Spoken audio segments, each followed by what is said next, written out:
الحمدللہ وحدہ لا شریک لہ والصلاة والسلام علی من لا نبی بعد وعلی آلہ واصحابہ الذین اوفوا عہدہ۔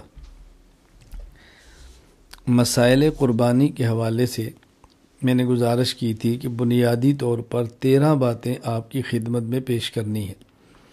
نمبر 1 قربانی کا ثبوت، نمبر 2 قربانی کا حکم، نمبر 3 قربانی کا جانور، نمبر 4 جانوروں کی عمر، نمبر 5 شرکاء اور ان کی تعداد، نمبر 6 قربانی کا وقت، نمبر 7 قربانی کے دن، نمبر 8 شرائط وجوب قربانی، نمبر 9 قربانی کا نصاب، نمبر 10 ذبح کون کرے، نمبر 11 شبہات اور ان کے جوابات، نمبر 12 قربانی سے متعلق چند فوائد، نمبر 13 قربانی کے چند عمومی مسائل۔ آج نمبر 5 شرکاء اور ان کی تعداد، اس پر بات کرتے ہیں۔ اہل السنت والجماعت احناف کا موقف یہ ہے، قربانی کا جانور اگر گائے یا بھینس ہو یا اونٹ ہو تو اس میں 7 آدمی شریک ہو سکتے ہیں۔ ان کے علاوہ بھیڑ، بکری، دمبا جو بھی ہو وہ ایک شخص کی طرف سے قربانی ہوتی ہے، ایک سے زائد کی طرف سے نہیں ہوتی۔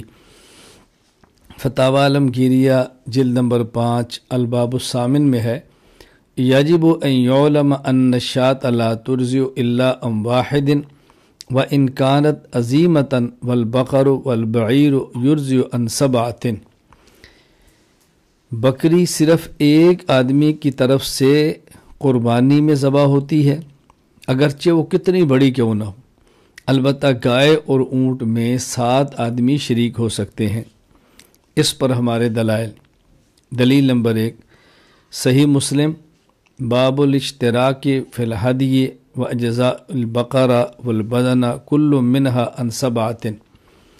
حضرت جابر رضی اللہ تعالیٰ عنہ فرماتے ہیں، خرجنا مع رسول اللہ صلی اللہ علیہ وسلم محلین بالحج، ہم حضور اکرم صلی اللہ علیہ وسلم کے ساتھ حج کا احرام باندھ کر نکلے، فامرنا رسول اللہ صلی اللہ علیہ وسلم ان نشترک فی الابل والبقر کل 7 منا فی بدنۃ، تو رسول اکرم صلی اللہ علیہ وسلم نے ہمیں حکم دیا کہ ہم اونٹ میں بھی 7 آدمی شریک ہوں اور گائے میں بھی 7 آدمی شریک ہوں۔ دلیل نمبر 2 صحیح مسلم باب الاشتراک فی الہدی واجزاء البقرہ والبدن کل منہا عن 7۔ حضرت جابر رضی اللہ تعالیٰ عنہ فرماتے ہیں، نحرنا مع رسول اللہ صلی اللہ علیہ وسلم عام الحدیبیہ البدنۃ عن 7 والبقرہ عن 7، کہ رسول اکرم صلی اللہ علیہ وسلم کے ساتھ ہم نے حدیبیہ والے سال قربانی کی، ہم گائے میں بھی 7 آدمی شریک ہوئے اور ہم اونٹ کے اندر بھی 7 آدمی شریک ہوئے۔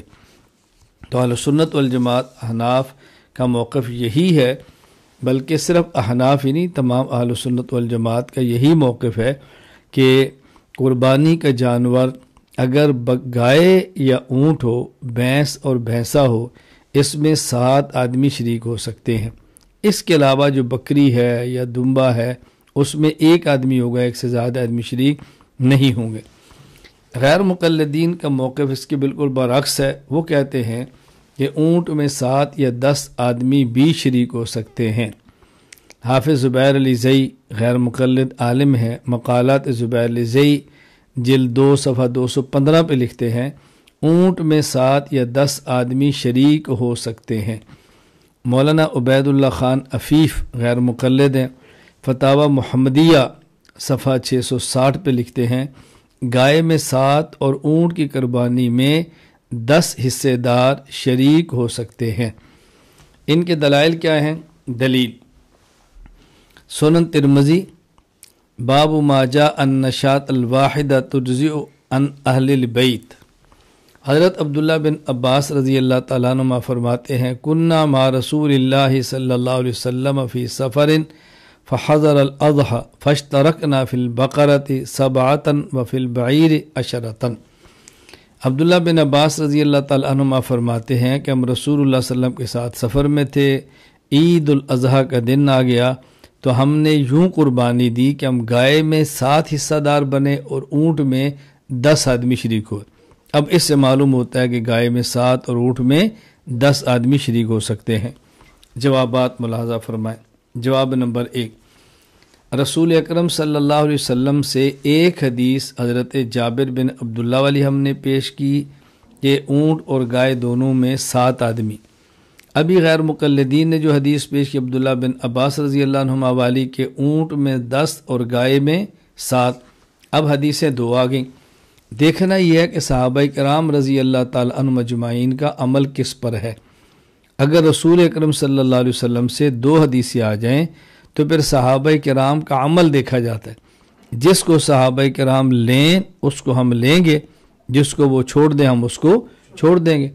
صحابہ کرام کا چھوڑ دینا اس بات کی دلیل ہوتی ہے کہ یہ عمل متروک ہے اور منسوخ ہے۔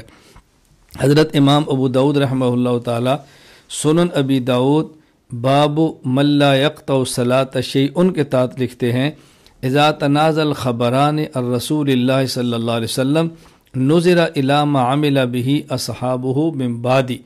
اگر کسی مسئلے پر رسول اکرم صلی اللہ علیہ وسلم سے 2 قسم کی حدیثیں آ جائیں تو یہ دیکھا جائے گا کہ صحابہ کرام نے رسول اللہ صلی اللہ علیہ وسلم کے دنیا سے تشریف لے جانے کے بعد کس حدیث پر عمل کیا ہے، صحابہ نے کس پر عمل کیا۔ اسی طرح امام ابو داؤد رحمہ اللہ تعالی سنن ابی داؤد باب لحم الصید للمحرم کے تحت لکھتے ہیں، اذا تنازع الخبران عن النبی صلی اللہ علیہ وسلم ينظر بما اخذ به اصحابہ۔ اگر رسول اکرم صلی اللہ علیہ وسلم سے کسی مسئلہ پر 2 حدیثیں آ جائیں تو دیکھا جائے گا کہ صحابہ کرام نے ان میں سے کس کو لیا ہے۔ حضرت امام ترمذی رحمہ اللہ تعالی نے حضرت عبداللہ بن عباس علیہ حدیث کو پہلے نقل کیا جس میں اونٹ میں 10 لوگوں کے شریک ہونے کا ذکر ہے۔ پھر حضرت جابر رضی اللہ تعالیٰ کی حدیث کو ذکر کیا کہ جس میں اونٹ میں 7 آدمیوں کے شریک ہونے کا ذکر ہے۔ اس کے بعد امام ترمذی رحمہ اللہ فرماتے ہیں والعمل على هذا عند اہل العلم من اصحاب النبی صلی اللہ علیہ وسلم وغیرہم۔ سنن ترمذی باب ما جاء النشاط الواحدہ ترجع عن اہل البیت، کہ رسول اکرم صلی اللہ علیہ وسلم کی جو حضرت جابر والی حدیث ہے کہ نبی پاک صلی اللہ علیہ وسلم کی موجودگی میں صحابہ کرام اونٹ کے اندر 7 آدمی شریک ہوئے، صحابہ کرام کا عمل اس پر ہے، تو معلوم ہوا کہ جس میں اونٹ میں 10 آدمیوں کی شرکت کا ذکر ہے وہ حدیث متروک ہے، اور جس میں 7 آدمیوں کے شریک ہونے کا ذکر ہے وہ حدیث معمول ہے، اور ضابطہ ہے پھر معمول کو لیں گے اور متروک کو چھوڑ دیں گے۔ جواب نمبر 2، حضرت امام ترمذی رحمہ اللہ تعالی پہلے حدیث لائے حضرت جابر والی، پہلے حدیث ہے عبداللہ بن عباس والی کہ جس میں ہے کہ اونٹ میں 7 آدمی شریک ہوئے ہیں۔ پھر لائے حدیث جابر جس میں ہے کہ اونٹ میں 7 آدمی شریک ہوئے۔ پہلے لائے حدیث عبداللہ بن عباس کے جس میں ہے کہ اونٹ میں 10 آدمی شریک ہوئے۔ پھر لائے حدیث جابر کے جس سے معلوم ہوا کہ اونٹ میں 7 آدمی شریک ہوئے۔ اب حضرت امام ترمذی 10 والی کو پہلے لائے اور 7 والی کو بعد میں لائے، اور جب ایک محدث ایک مسئلے پر 2 حدیثیں لائے، ایک مسئلے پر 2 حدیثیں لائے تو محدثین کی عام عادت یہ ہے کہ جو حدیث ان کے یہاں منسوخ ہو اس کو پہلے لاتے ہیں اور جو ان کے یہاں ناسخ ہو اس کو بعد میں لاتے ہیں۔ تو معلوم ہوا کہ امام ترمذی رحمۃ اللہ علیہ کے یہاں بھی اونٹ میں 10 آدمی شریک ہوں یہ حدیث منسوخ ہے، اور 7 آدمی شریک ہوں یہ ناسخ ہے، تو منسوخ کو چھوڑ دیتے ہیں اور ناسخ کو لے لیتے ہیں۔ چنانچہ یہ ضابطہ حضرت امام ابو زکریا یحییٰ بن شرف النووی رحمہ اللہ تعالی وفات 676 ہجری، وہ شرح مسلم للنووی باب الوضو مما مست النار کے اندر فرماتے ہیں بہذہ عادت مسلم وغیر من ائمۃ الحدیث یذکرون الاحادیث التی یرون منسوخۃ ثم یعقبونها بالناسخ۔ حضرت امام مسلم اور دیگر محدثین کی مبارک عادت یہ ہے وہ پہلے اس حدیث کو لاتے ہیں جو ان کے ہاں منسوخ ہوتی ہے اور بعد میں وہ لاتے ہیں جو ان کے ہاں ناسخ ہوتی ہے۔ ہم یہ نہیں کہتے کہ اونٹ میں 10 آدمیوں کے شریک ہونے کی حدیث ہی نہیں، حدیث ہے لیکن منسوخ ہے، اور 7 شریک ہو تو یہ حدیث ہے لیکن ناسخ ہے۔ جواب نمبر 3، اب دیکھو رسول اکرم صلی اللہ علیہ وسلم سے 2 حدیثیں آ گئی، ایک حدیث آ گئی فعلی اور ایک آ گئی قولی۔ حضرت عبداللہ بن عباس رضی اللہ تعالی عنہما والی جو حدیث ہے یہ حدیث فعلی ہے، حضرت جابر رضی اللہ عنہ جو حدیث ہے یہ قولی ہے۔ دیکھیں حضرت عبداللہ بن عباس فرماتے ہیں کننا ما رسول اللہ صلی اللہ علیہ وسلم فی سفر فحضر الاضحیٰ فاشترکنا فی البقرۃ سبعۃ وفی البعیر عشرہ، کہ ہم رسول اللہ صلی اللہ علیہ وسلم کے ساتھ سفر میں تھے تو ہم نے جب قربانی کی تو گائے میں 7 تھے اور اونٹ میں 10 تھے۔ یہ فعل ہوا نا، عمل ہوا۔ اور حضرت جابر رضی اللہ تعالیٰ فرماتے ہیں کہ رسول اکرم صلی اللہ علیہ وسلم فَأَمَرَنَا رسول اللہ صلی اللہ علیہ وسلم أَن نَشْتَرِكَ فِي الْإِبِلِ وَالْبَقَرِ كُلُّ سَبْعَةٍ مِنَّا فِي بَدَنَةٍ، رسول اللہ صلی اللہ علیہ وسلم نے ہمیں حکم دیا تھا کہ ہم گائے میں بھی 7 آدمی شریک ہوں، اونٹ کے اندر بھی 7 ہوں۔ تو حضرت جابر والی حدیث جس میں 7 کا ذکر ہے وہ قولی ہے، اور عبداللہ بن عباس رضی اللہ عنہ کی حدیث جس میں 10 کا ذکر ہے وہ فعلی ہے۔ جب قولی اور فعلی حدیث میں تعارض ہو جائے تو محدثین کے ہاں پھر ترجیح حدیث قولی کو ہوتی ہے، اس لیے ترجیح جابر والی حدیث کو ہے۔ چنانچہ امام ابو زکریا یحییٰ بن شرف النووی رحمہ اللہ وفات 676 ہجری شرح مسلم للنووی باب تحریم نکاح المحرم کے اندر فرماتے ہیں انہ تعارض القول والفعل والصحیح حینئذ عند الاصولیین ترجیح القول، صحیح بات یہ ہے کہ جب حدیث قولی حدیث فعلی میں تعارض ہو جائے تو حدیث قولی کو پھر ترجیح دی جاتی ہے۔ اس لیے ہم ان دلائل کی بنیاد پر کہتے ہیں کہ یہ بات ذہن نشین فرما لیں کہ گائے میں 7 آدمی شریک ہوں، اونٹ میں بھی 7 آدمی شریک ہوں۔ غیر مقلدین کا یہ کہنا کہ اونٹ میں 10 آدمی شریک ہوں یہ بے دلیل بات ہے۔ بکری کے متعلق اہل سنت والجماعت کا موقف یہ ہے کہ اگر قربانی کا جانور بکری یا بکرا، بھیڑ یا مینڈا یا دمبا دمبی ہو تو ایک آدمی کی طرف سے قربانی ہوتی ہے، ایک سے زائد کی طرف سے بکری کی قربانی نہیں ہوتی۔ ہماری دلیل فتاوی عالمگیریہ جلد 5 الباب الثامن میں ہے یجب ان یعلم ان الشاة لا ترضع الا واحدۃ وان كانت عظیمۃ، بکری ایک آدمی کی طرف سے ہوتی ہے خواہ بکری کتنی بڑی ہی کیوں نہ ہو۔ دلیل نمبر 1 سنن ابن ماجہ کتاب الاضاحی باب کم یرضع من الغنم عن البدنہ عن ابن عباس رضی اللہ تعالیٰ عنہما ان النبی صلی اللہ علیہ وسلم اتاہ رجل فقال ان علی بدنہ وانا موسر بها ولا اجدها فاشتریها فامرہ النبی صلی اللہ علیہ وسلم ان یبتاع 7 شیاۃ فیذبحہن۔ عبداللہ بن عباس رضی اللہ عنہ فرماتے ہیں کہ رسول اللہ صلی اللہ علیہ وسلم کے پاس ایک شخص آیا اور حاضر ہوا تو اس نے کہا اللہ کے نبی مجھ پر بڑا جانور واجب ہے اور میرے پاس بڑے جانور کے پیسے بھی ہیں لیکن مجھے بڑا جانور مل نہیں رہا، تو اللہ کے نبی نے فرمایا کہ تم فامر، حضور نے حکم دیا ان یبتاع 7 شیاۃ کہ تم 7 بکریاں لو اور 7 بکریاں ذبح کر دو۔ اب بات سمجھیں، قربانی میں اس پر واجب ہے بڑا جانور، وہ کہتا ہے جی بڑے کا میرے پاس پیسے بھی ہیں لیکن بڑا جانور مل نہیں رہا، تو رسول اللہ صلی اللہ علیہ وسلم یہ نہیں فرمایا کہ اس بڑے جانور کے بدلے تم ایک بکری ہی ذبح کر لو، بلکہ فرمایا کہ 7 بکریاں خریدو اور وہ 7 ذبح کرو۔ تو معلوم ہوا بکری ایک ہی حصے کی ہوتی ہے اور ایک آدمی کی طرف سے ہوتی ہے۔ یہ بات اچھی طرح ذہن نشین فرما لیں۔ دلیل نمبر 2 حضرت عبداللہ بن عمر رضی اللہ تعالی عنہما فرماتے ہیں الشاۃ ام واحد اعلاء السنن علامہ ظفر عثمانی رحمہ اللہ تعالی کی باب ان البدنۃ عن 7 کہ بکری ایک ہی شخص کی طرف سے ہوتی ہے، زیادہ افراد کی طرف سے نہیں ہوتی۔ غیر مقلدین کا موقف یہ ہے کہ بکری میں 7 گھر والے شریک ہو سکتے ہیں، بکری 7 آدمیوں کی طرف سے قربانی میں ذبح ہوتی ہے۔ مانامہ الحدیث شمارہ 55 صفحہ بھی 55 ہے کہ بکری میں 7 گھر والے شریک ہو سکتے ہیں۔ دلیل ان کی نمبر 1 سنن ترمذی باب ما جاء ان الشاۃ الواحدۃ ترضی عن اہل البیت۔ حضرت عطا بن یسار فرماتے ہیں میں نے ابو ایوب انصاری رضی اللہ تعالیٰ عنہ سے پوچھا سألت ابا ایوب الانصاری رضی اللہ عنہ کیف کانت الضحایا علی عہد رسول اللہ صلی اللہ علیہ وسلم، رسول اکرم صلی اللہ علیہ وسلم کے دور میں قربانی کیسی ہوتی تھی؟ انہوں نے فرمایا کان الرجل یضحی بالشاۃ عنہ وعن اہل بیتہ، ایک آدمی بکری ذبح کرتا اپنی طرف سے بھی اور اپنے گھر والوں کی طرف سے بھی، فیأکلون ویطعمون، یہ خود بھی کھاتے اور دوسروں کو بھی کھلاتے، حتیٰ تباہ الناس فصارت کما ترا، حتیٰ کہ لوگ دکھاوے فخر کے اندر مبتلا ہو گئے، اب وہ معاملات جو تم دیکھ رہے ہو، یعنی پہلے ایک آدمی بکری ذبح کرتا اور اپنے گھر والوں کی طرف سے کر دیتا، اب گھر والے ایک نہیں کئی بکریاں ذبح کرتے ہیں، تب اس سے ثابت ہوا کہ ایک آدمی تمام گھر والوں کی طرف سے ایک بکری ذبح کرے تو ذبح کرنا ٹھیک ہے۔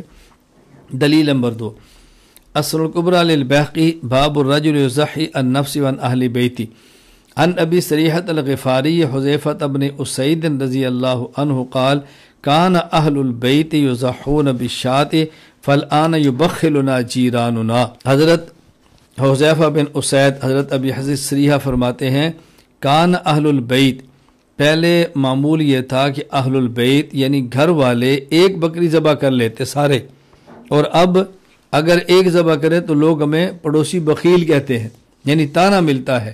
تو جب معمول پہلے یہ تھا تو اثر سنت تو وہی ہوا، شریعت حکم وہ ہوگا، اب طعنے ملتے ہیں۔ جوابات نشین فرما لیں۔ جواب نمبر 1، ہم کہتے ہیں یہ جو کہا کہ گھر والوں کی طرف سے قربانی کرتے، اس کا معنی یہ نہیں ہے کہ شوہر پر بھی قربانی واجب ہوتی، بیوی پر بھی واجب ہوتی، بالغ بیٹے پر بھی واجب ہوتی، بالغ بیٹی پر بھی واجب ہوتی، اور اگر گھر میں داماد ہوتا تو اس پر بھی ہوتی، اور سب کی طرف سے اکیلا شوہر یا باپ قربانی کرتا تو یہ 4-5 قربانیاں کرنے کی بجائے ایک قربانی کرتا، یہ معنی اس کا نہیں ہے۔ اس کا معنی اشتراک فی اللحم ہے، یعنی قربانی تو ایک آدمی کرتا لیکن وہ گھر والے سارے اس میں سے گوشت کھاتے تھے، سارے خود بھی کھاتے اور گھر والوں کھلاتے۔ یہاں یہ مقصد نہیں ہے کہ بقیہ پر قربانیاں واجب ہوتی تو ایک شخص کی واجب قربانی سب کی طرف سے کافی ہوتی، یہ معنی نہیں ہے۔ قربانی ایک پر واجب ہوتی، وہ اپنی طرف سے بکری ذبح کرتا لیکن گوشت سارے کھا لیتے تھے۔ دیکھو امام محمد بن حسن شیبانی وفات 189 ہجری، موطا امام مالک باب ما یجزی من الضحایا ان اکثر من واحد میں فرماتے ہیں کان الرجل یکون محتاجا فیذهب الشاة الواحدہ یضحی بها عن نفسه فیاکل ویطعم اہلہ، ایک آدمی محتاج ہوتا یعنی اس کے پاس پیسے زیادہ نہ ہوتے، ایک بکری ذبح کرتا اپنی طرف سے، وہ خود بھی کھاتا گھر والوں کو کھلاتا۔ فاما شاة واحدۃ تذبح عن اثنین او ثلاثۃ اضحیہ ثلاثۃ اضحیۃ فهذه لا یجزی ولا يجوز شاة الا عن الواحد، ہاں البتہ ایک بکری 2 یا 3 کی طرف سے قربانی کرے ایسا ہرگز نہیں، اور ایسا کرنا جائز بھی نہیں ہے۔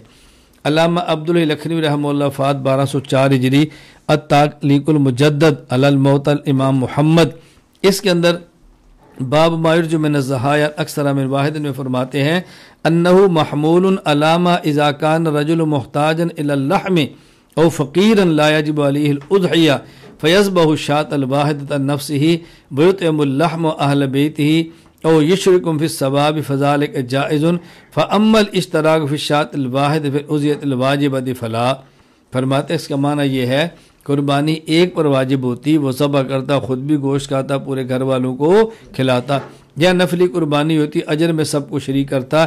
ایسا نہیں تھا کہ قربانی ایک پر واجب ہو اور دوسروں پر بھی واجب ہو اور سب کی طرف سے ایک بکری کافی ہو جائے، ایسا ہرگز نہیں تھا۔ حضرت علامہ ظفر احمد عثمانی رحمہ اللہ تعالی الہ السنن میں بہت پیاری بات ارشاد فرماتے ہیں۔ علامہ ظفر احمد عثمانی رحمہ اللہ فرماتے ہیں حضرت ابو ایوب انصاری کا یہ فرمانا کہ رسول اللہ صلی اللہ علیہ وسلم کے دور میں ایک آدمی قربانی کرتا بکری کی قربانی اپنی طرف سے اور اپنے گھر والوں کی طرف سے، اسی طرح ابی سریحہ کا یہ کہنا کہ گھر والے 1 یا 2 بکریاں ذبح کر لیتے، گھر والے سارے 1 یا 2 بکریاں ذبح کر لیتے اور اب لوگ ہمیں بخیل سمجھتے ہیں، یہ ہماری دلیل ہے، ہمارے خلاف دلیل نہیں۔ بات سمجھنا، یہ ہماری دلیل ہے، ہمارے خلاف نہیں۔ کیوں؟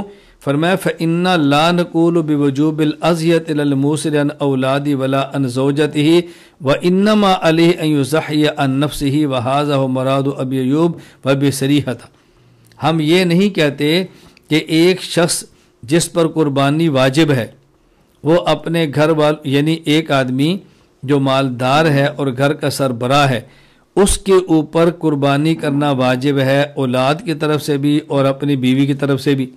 ہم یہ تو کہتے ہی نہیں، توجہ رکھنا، ہم یہ نہیں کہتے کہ ایک آدمی جو مالدار ہے اس کے اوپر قربانی کرنا واجب ہے، اولاد کی طرف سے بھی اور اپنی بیوی کی طرف سے بھی۔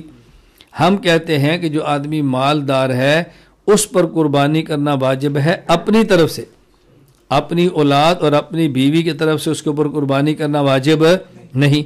یہی بات یہ حضرات فرما رہے ہیں کہ ان الاغنیاء المیاسیر لم یکونوا یضحون عن اولادہم الصغار ولا عن اہل بیتہم حتی تباہ الناس، کہ دیکھیں رسول اللہ علیہ وسلم کے دور میں جو آدمی مالدار ہوتا وہ اپنی اولاد کی طرف سے اور اپنی بیوی کی طرف سے وہ قربانی نہیں کیا کرتا تھا، یہاں تک کہ لوگوں نے فخر کرنا شروع کر دیا۔ ہم کہتے ہیں ان کی طرف سے وہ نہیں کرتا تھا کہ ایک ہی قربانی ہوتی تھی، یہ نہیں ہوتا تھا کہ بیوی پر واجب ہے تو اس کی طرف سے بھی کرے، بیٹے پر واجب ہے تو اس کی طرف سے بھی کرے، وہ تو ایک ہی کرتا تھا نا، توجہ رکھنا۔ وَلِأَجَلِ ذَلِكَ قَالَ ابو سریحہ، اسی وجہ سے ابو سریحہ فرماتے ہیں کہ اہل البیت یعنی گھر کا سربراہ وہ کبھی ایک ذبح کرتا بکری اور کبھی دو۔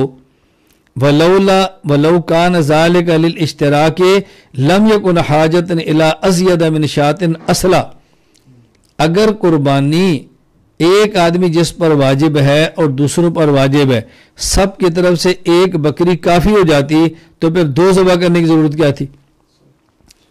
کوئی ایک کرتا اور کوئی دو کرتا، کبھی گھر والے ایک ہی کر لیتے کبھی گھر والے دو کر لیتے، تو جب ایک سب کی طرف سے کافی ہے تو پھر دو کی ضرورت کیوں پیش آ گئی؟ بات سمجھنا۔ فرمایا وَلَٰكِنَّ الْيَسَارَ إِنَّمَا لِقَيِّمِ الْبَيْتِ، مالدار ہوتا جو گھر کا سربراہ ہے، اور گھر کے سربراہ کتنے ہوتے؟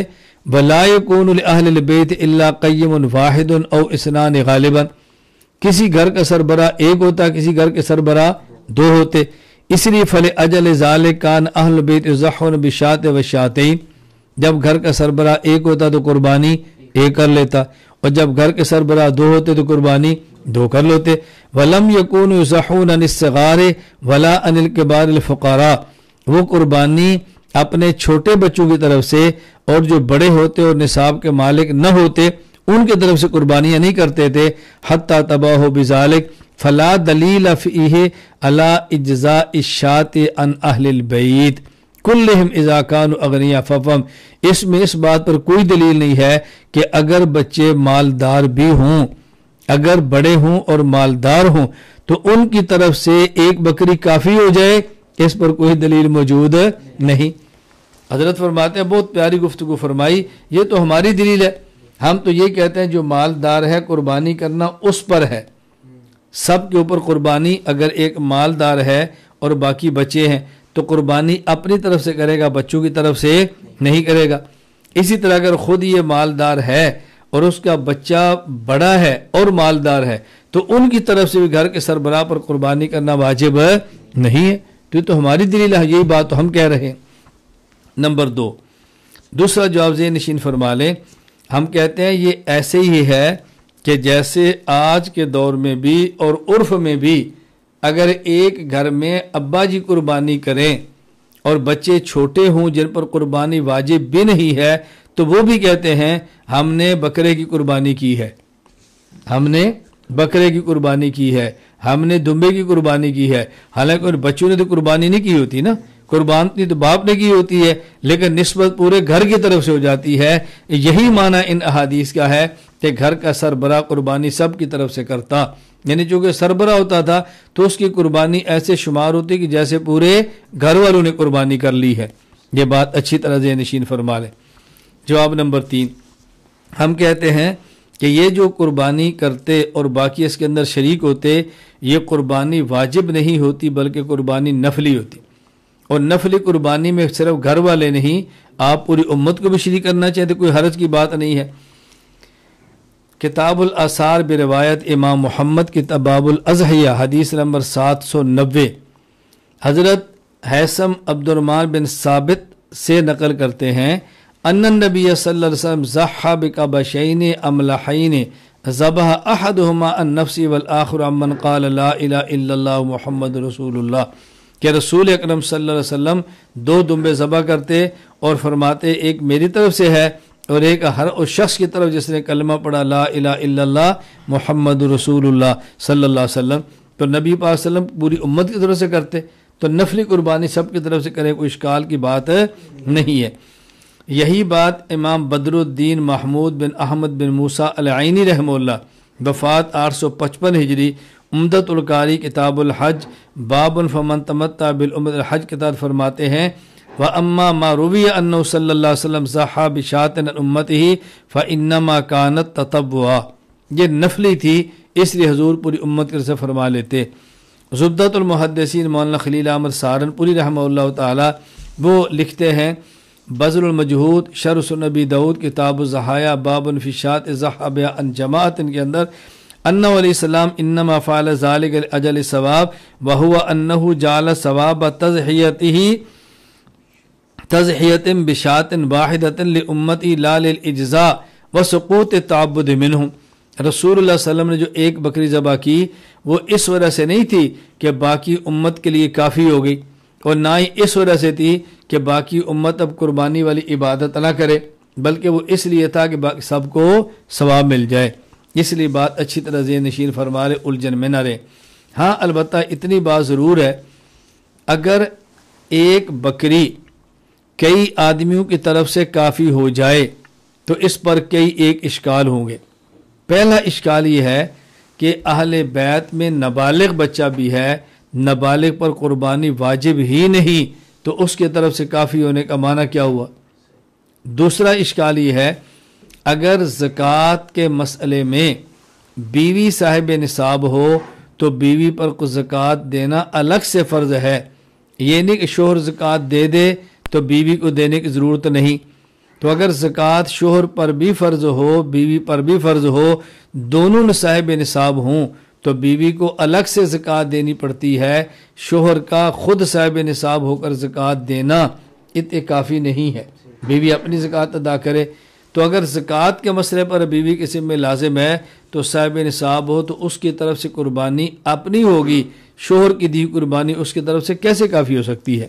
نمبر 3، گائے اور اونٹ میں 7 آدمی شریک ہیں، اگر ایک بکری 7 افراد کی طرف سے یا پورے گھر والوں کی طرف سے کافی ہے تو پھر ایک اونٹ یا ایک گائے یہ پورے گھر والوں کی طرف سے کافی کیوں نہیں ہے؟ میں تو اس سے بڑھ کر کہتا ہوں اگر ایک بکری پورے خاندان کی طرف سے کافی ہے تو ایک گائے پورے خاندان کی طرف سے کافی ہونی چاہیے، اور ایک اونٹ یہ پورے گاؤں کی طرف سے کافی ہو جانا چاہیے، پھر اتنی قربانی دینے کی ضرورت کیا پیش ہے؟ اللہ تعالیٰ میں بات سمجھنے کی توفیق عطا فرمائے، بات سمجھنے کی کوشش کرے۔ یہاں ایک مسئلہ ذہن نشین فرما لیں کہ اونٹ اور گائے میں 7 آدمی شریک ہو سکتے ہیں، 7 سے زیادہ شریک نہیں ہو سکتے، لیکن 7 سے کم شریک ہونا چاہیں تو اس کی گنجائش موجود ہے، یعنی 6 آدمی شریک ہو جائیں، 5 آدمی شریک ہو جائیں، 4 شریک ہو جائیں، 3 ہو جائیں، 2 ہو جائیں، لیکن ان میں سے کسی ایک کا حصہ بھی 7ویں حصے سے کم نہیں ہونا چاہیے، یہ ذہن نشین فرما لیں۔ مثلا 2 آدمی ہیں، ایک آدمی کے 6.5 حصے ہیں اور ایک آدمی کا آدھا حصہ ہے، ایسا نہیں ہو سکتا۔ یہ ہو سکتا ہے ایک آدمی کے 2 ہو جائیں اور ایک کے 5 ہو جائیں۔ علامہ علاء الدین ابو بکر بن مسعود بن احمد القاسانی رحمہ اللہ، وفات 587 ہجری، بدائع الصنائع فی ترتیب شرائع کتاب التضحیہ کے تحت ارشاد فرماتے ہیں ولا يجوز بعیر واحد ولا بقرۃ واحدۃ اکثر من 7 ويجوز ذلك عن 7 واقل من ذلك، اونٹ اور گائے 7 سے زائد آدمیوں کی طرف سے جائز نہیں، ہاں البتہ 7 کی طرف سے یا 7 سے کم آدمی شریک ہونا چاہیں تو جائز ہے۔ ولا شک فی جواز بدنۃ او بقرۃ ان اقل من 7 بان اشترک اثنان او ثلاثۃ او اربعۃ او خمسۃ او ستۃ فی بدنۃ او بقرۃ لانه لما جاز السبع فزیادۃ اولا، فرماتے ہیں اس لیے کہ جب ایک آدمی کے لیے 7واں حصہ اونٹ یا گائے میں سے لینا جائز ہے تو 7ویں سے زائد لینا تو بطریق اولا جائز ہوگا۔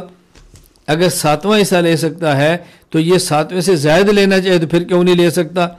اس لیے ارشاد فرماتا ہے وَسَوَاءٌ اتَّفَقَتِ الْأَنْصِبَاءُ فِي الْقَدْرِ أَوْ اخْتَلَفَتْ بِأَنْ يَكُونَ لِأَحَدِهِمُ النِّصْفُ وَلِلْآخَرِ الثُّلُثُ وَلِلْآخَرِ السُّدُسُ بعد أَلَّا يَنْقُصَ عَنِ السُّبُعِ، اس میں کسی بھی آدمی کا حصہ 7ویں سے کم نہیں ہونا چاہیے.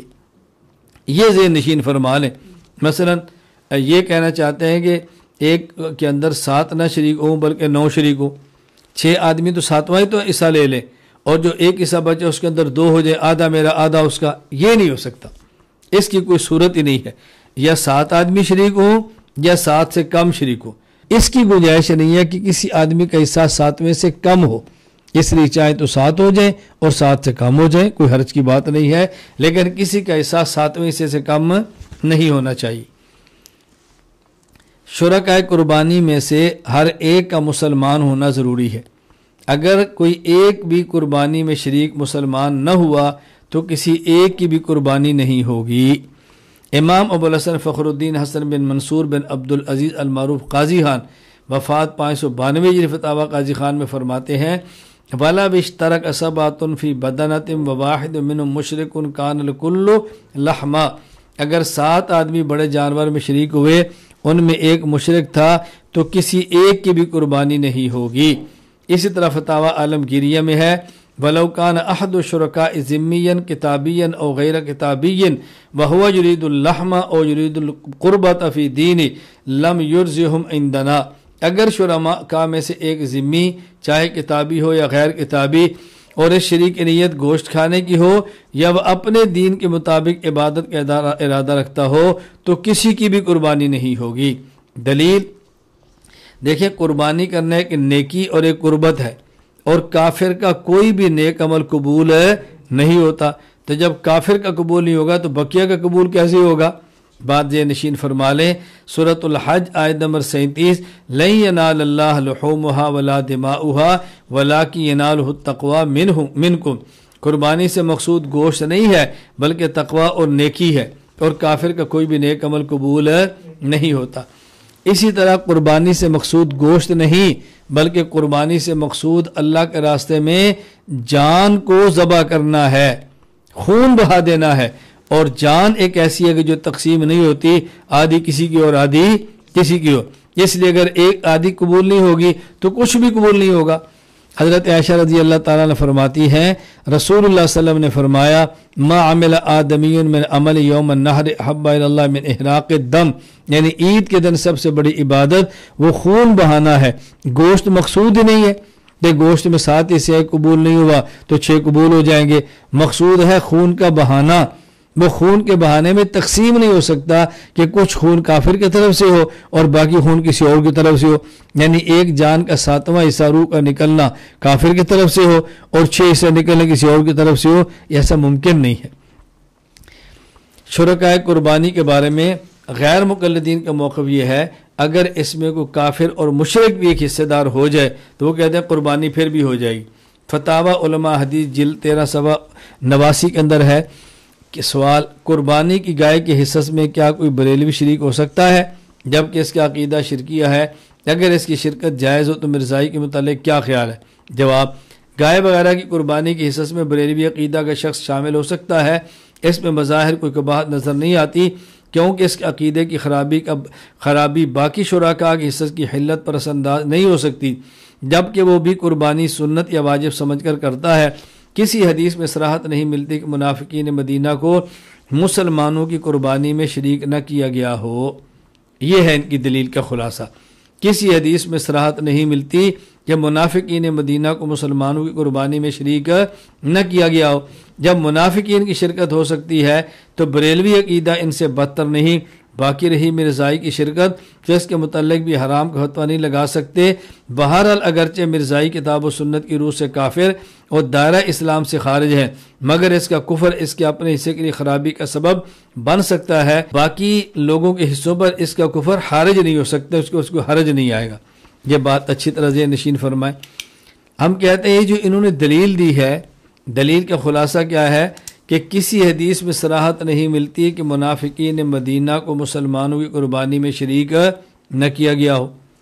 اب بات سمجھیں، غیر مقلدین جب یہ بات کہتے ہیں کہ کوئی ایک کافر بھی شریک ہو تو باقی کی قربانی ہو جاتی ہے۔ اب ان کو اس بات پر دلیل پیش کرنی چاہیے تھی نا، اس بات پہ دلیل پیش کرنی چاہیے تھی کہ کفار مدینہ، منافقین مدینہ یا اس دور کو کوئی کافر ایسا تھا جس کو رسول اللہ صلی اللہ علیہ وسلم نے قربانی میں شریک کیا تھا، انہوں نے کیا تھا تو ہم بھی کر لیتے ہیں۔ دلیل تو یہ ہونی چاہیے۔ اور یہ کیا دلیل ہوئی کہ منافقین مدینہ کو شریک کرنے سے منع نہیں کیا تو لہٰذا اب شریک کر سکتے ہیں۔ اس طرح تو کوئی بندہ کہے گا کہ جی ہم اذان میں علی ولی اللہ وسیع رسول اللہ و خلیفۃ باللہ فصل کہتے ہیں، تم بتا دو کہ حضور نے کبھی اس اذان سے منع کیا ہو۔ اس طرح تو کوئی بندہ کہہ دے گا کہ ہم جنازے کے بعد اجتماعی دعا جو مانگتے ہیں دفن کرنے سے پہلے منع کیا ہو تو تم بتا دو۔ کوئی اور بندہ کہہ دے گا کہ جی میں نے فجر کی 2 سنتیں 2 فرض کے علاوہ 2 اور پڑھ لی، منع کیا تو بتا دو۔ یہ کیا دلیل ہے بھائی؟ تمہیں دلیل دینی چاہیے یا کسی اور سے نہیں کا مطالبہ کرنا چاہیے؟ میں پہلے اصول مناظرہ بتا چکا، شاید آپ کو یاد ہوگا کہ اہل باطل کا ایک دھوکہ ہی ہوتا ہے کہ وہ دلیل اپنے ذمے لینے کی بجائے دلیل دوسرے کے ذمے لگا دیتے ہیں۔ اب دلیل تو ان کے ذمے تھی نا کہ اگر کافر کو شریک کرنا جائز ہے، تم ثابت کرتے رسول اللہ صلی اللہ علیہ وسلم نے کبھی کافر کو شریک کیا۔ اب الٹا دلیل دینے کی بجائے مطالبہ کر دیا کہ نہیں جی آپ نے کبھی کسی کافر کو شریک کرنے سے منع نہیں کیا، اگر منع کیا تو پیش کر دو۔ تو یہ اہل باطل کے دھوکے ہوتے ہیں۔ اللہ تعالیٰ میں ان دھوکوں سے بچنے کی توفیق عطا فرمائے۔ نمبر 6، قربانی کا وقت، یعنی قربانی کب کریں گے؟ جہاں عید ہے اور جہاں جمعہ عید ہوتی ہے تو قربانی کا وقت عید کی نماز کے بعد ہے۔ اگر ایسی جگہ پر جہاں عید یا جمعہ واجب نہیں، قربانی عید کی نماز سے پہلے بھی کرنا چاہے تو کر سکتے ہیں، لیکن جہاں قربان عید کی نماز واجب ہے وہاں عید کی نماز سے پہلے قربانی نہیں کرتی، اگر کر لی تو قربانی ادا نہیں ہوگی، عید کے بعد دوبارہ کرنی پڑے گی۔ امام فخر الدین حسن بن منصور المعروف قاضی خان وفات 592 ہجری فتاوی قاضی خان میں لکھتے ہیں بوقت الاداء لمن کان فی المصر بعد فراغ الامام من صلاة العید فإن ضحى قبل صلاة الامام او قبل ان يقعد الامام قدر التشہد لا تتم اضحیته فاما اهل السواد والقرى بالرباطات عندنا يجوز لهم التضحیۃ بعد طلوع الفجر الثانی من اليوم العاشر من ذی الحجہ، کہ جہاں عید کی نماز ہے وہاں عید کی نماز سے پہلے قربانی کی تو قربانی ادا نہیں ہوگی، اور جو دیہات والے اور میدان جنگ میں پہرے والے جہاں عید کی نماز نہیں، وہ طلوع فجر کے بعد اور 12 ذی الحج تک جب چاہیں قربانی کرنا چاہیں تو کر سکتے ہیں۔ دلیل صحیح بخاری کتاب الاضاحی باب ذبح بعد الصلاۃ، حضرت برا بن عازب رضی اللہ عنہ فرماتے ہیں رسول اکرم صلی اللہ علیہ وسلم خطبہ دی اور ارشاد فرمایا ان اول ما نبدأ به من یومنا ھذا ان نصلی ثم نرجع وننحر، آج کے دن ہمارا پہلا کام یہ ہوگا ہم عید کی نماز پڑھیں گے، پھر واپس جائیں گے اور قربانی کریں گے۔ فمن فعل فقد اصاب سنتنا، جس نے اسی طرح قربانی کی، پہلے عید پڑھی پھر قربانی دی، اس نے ہمارے طریقے کے مطابق چلا۔ ومن نحر فانما هو لحم يقدمه لاهله ليس من النسك في شيء، اور جس آدمی نے عید کی نماز سے پہلے قربانی کر لی تو اس آدمی کا ہم سے کوئی تعلق، یعنی اس نے ایک ایسا کام کیا کہ جیسے عام دنوں میں ذبح کر کے گوشت کھا لیتے ہیں، اس کا قربانی سے کوئی تعلق نہیں ہے۔ قربانی کے دن اہل سنت والجماعت کے قربانی کے 3 دن ہیں۔ اہل سنت والجماعت احناف کے ہاں قربانی کے 3 دن ہیں۔ 10 ذی الحج سے وقت شروع ہوگا اور 12 ذی الحج کو مغرب کی نماز تک یہ چلے گا وقت۔ علامہ علاء الدین ابو بکر بن مسعود بن احمد القاسانی رحمہ اللہ وفات 587 ہجری بدائع الصنائع القاسانی کتاب العزیہ میں فرماتے ہیں وَأَيَّامُ النَّحْرِ ثَلَاثَةٌ يَوْمُ الْأَضْحَى وَهُوَ الْيَوْمُ الْعَاشِرُ مِنْ ذِي الْحِجَّةِ وَالْحَادِي عَشَرُ وَالثَّانِي عَشَرُ وَذَلِكَ بَعْدَ طُلُوعِ الْفَجْرِ مِنَ الْيَوْمِ الْأَوَّلِ إِلَى غُرُوبِ الشَّمْسِ مِنَ الثَّانِي عَشَرِ، فرمایا کہ جو قربانی ہے یہ 10 ذی الحج کو، 11 ذی الحج کو اور 12 ذی الحج کو ہے، اور کب تک؟ طلوع فجر، 10 ذی الحج کی طلوع فجر سے لے کے یہ 12 ذی الحج کی عصر تک ہے۔ طلوع فجر کے بعد وقت شروع ہو جاتا ہے، لیکن کن کے لیے؟ جہاں قربانی کی یا عید کی نماز نہیں ہے۔ عید کی نماز، تو پھر اس کا وقت شروع ہوگا عید کی نماز کے بعد۔ دلائل نمبر 1 سورۃ الحج آیت نمبر 28، اللہ تعالیٰ فرماتے ہیں اعوذ باللہ من الشیطان الرجیم بسم اللہ الرحمن الرحیم لیشہدوا منافع لہم ویذکروا اسم اللہ فی ایام معلومات، تاکہ لوگ اپنے فوائد کے لیے موجود ہوں اور ایام مقررہ میں ان مخصوص چوپایوں پر اللہ کا نام لیں۔ مخصوص ایام میں، ایام مقررہ میں، وہ ایام مقررہ کون سے ہیں؟ تفسیر ابن ابی حاتم الرازی، حضرت امام ابو محمد عبد الرحمن بن محمد بن ادریس الرازی، وفات 327 ہجری، وہ لکھتے ہیں قال عبداللہ ابن عمر رضی اللہ عنہما المعلومات یوم النحر و یومان بعدہ، یہ جو اللہ تعالیٰ فرماتے ہیں کہ مقررہ دنوں میں آئیں، چوپاؤں کا نام لیں، ان مقررہ دنوں سے مراد قربانی کا دن 10 ذی الحج ہے اور 11 اور 12 2 دن اس کے بعد ہیں۔ اب دیکھو آیت کی تفسیر کی ہے صحابی نے، اور جب آیت کی تفسیر صحابی کرے تو امام ابو عبداللہ محمد بن عبداللہ بن محمد الحاکم، وفات 405 ہجری، المستدرک الحاکم سورۃ الفاتحہ کی تعداد لکھتے ہیں لیعلم طالب هذا العلم ان تفسیر الصحابی الذی شاہد الوحی والتنزیل عند شیخین حدیث مسند، یہ طالب علم کو بات جان لینی چاہیے کہ صحابی جب حدیث کی تفسیر کرے تو وہ حضرت امام بخاری، امام مسلم کی حدیث مسند ہوتی ہے، تو گویا یہ حدیث مسند ہے ان نے بیان فرمائی۔ دلیل نمبر 2 صحیح بخاری باب ما یؤکل من لحوم الاضاحی، حضرت سلمہ بن اکوع رضی اللہ تعالیٰ عنہ فرماتے ہیں رسول اللہ صلی اللہ علیہ وسلم فرمایا من ضحی منکم فلا یصبحن بعد ثالثۃ وبقی فی بیت منہ شیء، کہ تم میں سے جو شخص قربانی کرے تو تیسرے دن کے بعد اس کے گھر میں قربانی کے گوشت میں سے کچھ نہ رہنا چاہیے، یعنی 3 دن کے اندر گوشت ختم کرو۔ جب دیکھو 3 دن کے بعد چوتھے دن قربانی کا گوشت رکھنے کی اجازت نہیں ہے تو چوتھے دن قربانی کرنے کی اجازت کیسی ہوگی؟ ممکن نہیں ہے۔ ہاں یہ بات یہ نشین فرما لیں کہ ابتدا یعنی شروع میں رسول اللہ صلی اللہ علیہ وسلم نے فرمایا تھا قربانی کا گوشت 3 دن سے زیادہ رکھنے کی گنجائش نہیں، لیکن بعد میں آپ نے خود اجازت دے دی کہ تم 3 دن سے زیادہ قربانی کا گوشت رکھنا چاہو تو رکھ سکتے ہو۔ سنن نسائی کتاب الجنائز باب زیارت القبور کے اندر روایت موجود ہے، عبداللہ بن بریدہ رضی اللہ عنہ اپنے والد بریدہ سے نقل کرتے ہیں کہ رسول اللہ صلی اللہ علیہ وسلم فرمایا نہیتکم عن زیارت القبور فزوروها ونہیتکم عن لحوم الاضاحی فوق 3 ایام فامسکوا ما بدا لکم، میں پہلے تم کو منع کرتا تھا کہ قبرستان نہ جایا کرو، اب تمہیں قبروں کی زیارت کرنے کی اجازت دیتا ہوں۔ پہلے میں نے تمہیں منع کیا تھا کہ 3 دن سے زائد قربانی کا گوشت نہ رکھو، اب اجازت دے تم جتنے دن چاہو اپنے گھر میں گوشت رکھ سکتے ہو۔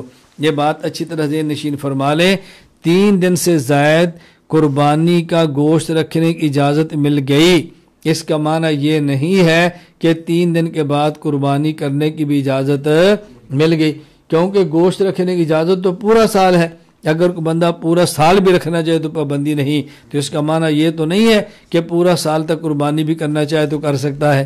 اس غلط فہمی کے اندر کبھی مبتلا نہیں ہونا۔ دلیل نمبر 3 احکام القرآن لابی جعفر احمد الطحاوی، اسی طرح موطا امام مالک کتاب الضحایا، حضرت علی رضی اللہ عنہ فرماتے ہیں النحر 3 ایام، قربانی کے دن 3 ہیں۔ دلیل نمبر 4 احکام القرآن لابی جعفر الطحاوی، حضرت عبداللہ بن عباس رضی اللہ عنہ فرماتے ہیں النحر یومان بعد یوم النحر وافضلها یوم النحر، قربانی کے دن 3 ہیں اور افضل دن وہ 10 ذی الحج ہے، افضل 10 ذی الحج، پھر 11 اور پھر 12۔ یہاں ایک بات ذہن نشین فرما لیں، یہ تو ہمارا موقف تھا جس پر ہم نے دلائل دیے ہیں کہ قربانی کے دن 3 ہیں، 10، 11 اور 12۔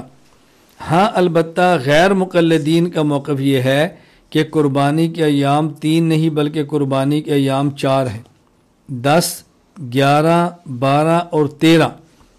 غیر مقلد عالم مولانا مبشر احمد ربانی جلد 2 صفحہ 316 پہ لکھتے ہیں قربانی کا وقت نماز عید کے بعد شروع ہوتا ہے اور 13 ذی الحجہ کو غروب آفتاب تک رہتا ہے۔ دلیل السنن الکبریٰ للبیہقی، امام ابو بکر احمد بن حسین بن علی البیہقی رحمہ اللہ فات 458 ہجری، باب من قال الاضحیٰ جائز یوم النحر، فرماتے ہیں رواہ معاویۃ بن یحییٰ، یہ لفظ یاد رکھیں، رواہ معاویۃ بن یحییٰ الصدفی عن الزہری عن سعید بن المسیب مرۃ عن ابی سعید فمرۃ عن ابی ہریرہ رضی اللہ عنہما عن النبی صلی اللہ علیہ وسلم ایام التشریق کلھا ذبح، کہ رسول اللہ صلی اللہ علیہ وسلم نے فرمایا کہ ایام تشریق سارے کے سارے ذبح کے دن ہیں، اور ایام تشریق 10، 11، 12 اور 13 ہیں۔ معلوم ہوا کہ 4 کے 4 دن ایام تشریق بھی ہیں اور چاروں دن قربانی کے دن ہیں۔ جواب ذہن نشین فرما لیں۔ جواب نمبر 1، یہ حدیث موضوع ہے، یہ حدیث موضوع ہے۔ حضرت امام ابو محمد عبد الرحمن بن محمد بن ادریس بن مہران المعروف ابن ابی حاتم الرازی وفات 327 ہجری، وہ فرماتے ہیں معاویۃ بن یحییٰ الصدفی عن الزہری عن سعید بن المسیب عن ابی سعید، یہ نقل کی، پھر فرمایا ھذا حدیث کذب بھذا الاسناد، یہ حدیث اس سند کے ساتھ جھوٹ ہے۔ علل الحدیث ابن ابی حاتم الرازی۔ اسی طرح ایک اور مقام پر اپنے والد محمد بن ادریس المعروف ابو حاتم الرازی سے نقل کرتے ہیں ھذا حدیث موضوع عندی، یہ حدیث میرے یہاں موضوع اور من گھڑت ہے۔ اب ظاہر ہے من گھڑت حدیث استدلال کیسے لیں گے، اور اگر اس حدیث کو موضوع نہ مانیں تو کم از کم یہ حدیث ضعیف ضرور ہے۔ امام یحییٰ بن معین رحمہ اللہ تعالی فرماتے ہیں معاویۃ بن یحییٰ الصدفی لا شیء، معاویہ بن یحییٰ الصدفی کی حدیث میں کچھ حیثیت نہیں، ان کی حیثیت حدیث کے اندر کچھ بھی نہیں ہے۔ امام ابو زرع الرازی وفات 264 ہجری فرماتے ہیں لیس بقوی، معاویہ بن یحییٰ الصدفی حدیث کے معاملے میں قوی نہیں ہے۔ امام ابو محمد عبد الرحمن بن محمد یہ فرماتے ہیں احادیثہ کلھا مقلوبۃ الجرح والتعدیل، کہ معاویہ بن یحییٰ کی ساری حدیثیں یہ تبدیل ہو جاتی ہیں۔ علامہ شمس الدین محمد بن احمد بن عثمان ذہبی وفات 748 ہجری الکاشف فرماتے ہیں ضعفوہ، محدثین نے اس کو ضعیف قرار دیا۔ تو نمبر 1 یہ حدیث موضوع ہے، نمبر 2 اگر یہ موضوع نہ بھی نہ ہو تو یہ ضعیف ضرور ہے۔ اچھا، اسی طرح غیر مقلد عالم مولانا زبیر علی زئی فتاوی علمیہ میں فرماتے ہیں ایام تشریق میں ذبح والی روایت اپنی تمام سندوں کے ساتھ ضعیف ہے۔ اسی طرح مقالات زبیر علی زئی جلد 4 صفحہ 340 پہ لکھتے ہیں صحابہ کرام میں سے کسی ایک صحابی سے بھی باسند صحیح یا حسن لذاتی یہ ثابت نہیں کہ قربانی کے 4 دن ہیں۔ تو یا تو حدیث موضوع ہے یا حدیث کم از کم ضعیف ہے۔ اچھا، اور اس کے مد مقابل ایام تشریق کو رسول اللہ صلی اللہ علیہ وسلم نے کھانے پینے اور بیوی سے ہم بستر ہونے کے دن فرمایا، کھانے پینے جماع کے دن، اور وہ تمام احادیث صحیح ہیں۔ نمبر 1 صحیح مسلم باب تحریم صوم ایام تشریق عن نبیشۃ الحذلی رضی اللہ عنہ قال قال رسول اللہ صلی اللہ علیہ وسلم ایام التشریق ایام اکل و شرب، تشریق کے ایام کھانے اور پینے کے دن ہیں۔ سنن ترمذی باب ما جاء فی کراہیت الصوم فی ایام تشریق عن عقبۃ بن عامر رضی اللہ تعالیٰ عنہ قال قال رسول اللہ صلی اللہ علیہ وسلم یوم عرفۃ و یوم النحر و ایام التشریق عیدنا لأہل الاسلام وہی ایام اکل و شرب، یوم عرفہ اور یوم نحر اور ایام تشریق یہ ہماری اہل اسلام کی عید ہیں اور یہ کھانے اور پینے کے دن ہیں۔ سنن ابن ماجہ باب ما جاء فی النہی عن صیام ایام تشریق عن بشر ابن سحیم رضی اللہ عنہ ان رسول اللہ صلی اللہ علیہ وسلم خطب ایام تشریق، رسول اللہ صلی اللہ علیہ وسلم نے ایام تشریق میں خطبہ دیا، فرمایا لا يدخل الجنت الا نفس مسلمہ وان هذه الايام ایام اکل و شرب، جنت میں وہی جائے گا جو مسلمان ہے اور یہ ایام کھانے اور پینے کے دن ہیں۔ اتحاف الخیرت المہرہ بزوائد المسانید العشرہ لأحمد بن ابی بکر البوصیری وفات 840 ہجری فرماتے ہیں زید بن خالد رضی اللہ تعالی عنہ قال امر رسول اللہ صلی اللہ علیہ وسلم رجلا، رسول اکرم صلی اللہ علیہ وسلم نے ایک شخص کو حکم دیا، ینادی ایام تشریق، وہ ایام تشریق میں اعلان کرے، الا ان ھذی الایام ایام اکل و شرب و نکاح، یہ ایام کھانے پینے اور نکاح یعنی جمع اور ہم بستری کے دن ہیں۔ اب توجہ رکھنا، تو جن میں ہے کہ ایام تشریق قربانی کے دن ہیں وہ موضوع ہے یا ضعیف ہے، اور جس میں ایام تشریق کھانے اور پینے کے دن ہیں یہ حدیثیں صحیح ہے۔ تو جب دیکھیں ایک طرف صحیح حدیث آ جائے اور ایک طرف ضعیف آ جائے تو ترجیح پھر کس کو دیں گے؟ ضعیف کو چھوڑ کر صحیح احادیث کو لیں گے۔ یہاں ایک اشکال ذہن نشین فرما لیں، اشکال بڑا اہم ہے کہ آپ کہتے ہیں قربانی کے دن 3 ہیں، 10، 11 اور 12۔ اگر 13 ذی الحج یہ قربانی کے دن نہیں تو پھر 13 ذی الحج کو روزہ رکھنا کیوں منع ہے؟ جس طرح 10 اور 11 اور 12 کو روزہ رکھنا منع ہے تو 13 ذی الحج کو بھی منع ہے۔ تو بظاہر معلوم ہوتا ہے کہ 13 ذی الحج کو روزہ نہ رکھنا اس بات کی دلیل ہے کہ یہ شاید قربانی کا دن ہے۔ تو اہم سوال یہ ہے کہ 11، 10 اور 11 اور 12 یہ قربانی کے دن ہے، تو 13 ذی الحج اگر قربانی کا دن نہیں تو پھر 13 ذی الحج کو روزہ رکھنے کی ممانعت کیوں ہے؟ جواب ذہن نشین فرما لیں، ہم کہتے ہیں عقل کا تقاضا یہ تھا کہ جب ان دنوں میں عید نہیں تو اس دن میں روزہ رکھنا جائز ہونا چاہیے تھا۔ جب 13 ذی الحج عید کا دن نہیں ہے تو روزہ رکھنے کی اجازت ہونی چاہیے تھی، لیکن عید کا دن نہ ہونے کے باوجود رسول اکرم صلی اللہ علیہ وسلم نے منع فرما دیا کہ ان دنوں میں روزہ نہیں رکھنا۔ یہ اس بنیاد پر ہے کہ ہم اگر عقل کے مقابلے میں نقل آ جائے تو پھر عقل کو قربان کر دیتے ہیں۔ یہ حناف کا ضابطہ ہے کہ جہاں بھی حدیث اور عقل کا تعارض آئے پھر ہم عقل کی بات نہیں مانتے بلکہ نقل اور اللہ کے پیغمبر کی بات مانتے ہیں۔ چونکہ رسول اللہ صلی اللہ علیہ وسلم نے فرما دیا، حضرت سعید بن ابی وقاص کہتے ہیں امرنی رسول اللہ ان انادی ایام منا ان ایام اکل و شرب و بیعال فلا صوم فیہا، حضور نے مجھے حکم دیا تھا کہ جاؤ جا کے اعلان کرو کہ یہ ایام کھانے اور پینے اور بیعال کے دن ہیں، فلا صوم فیہا یعنی ایام تشریق، کہ ایام تشریق کے اندر تم نے روزہ نہیں رکھنا۔ تو اس کو ہم اس لیے نہیں کہتے یہ عقل کے خلاف ہے، ہم اس لیے کہتے ہیں کہ عقل سے ماورا ہے۔ تو بس عقل سے ماورا ہے، ہم عقل کی بنیاد پر حدیث کو نہیں چھوڑتے، ہاں حدیث کی بنیاد پر عقل کو چھوڑ دیتے ہیں۔ نمبر 8، شرائط وجوب قربانی۔ قربانی کس شخص پر واجب ہوگی؟ اس کے لیے 4 شرطیں ہیں۔ نمبر 1 مسلمان ہو، نمبر 2 آزاد ہو، نمبر 3 صاحب نصاب ہو، اور نمبر 4 یہ مقیم ہو۔ نمبر 1 مسلمان ہو، کیوں؟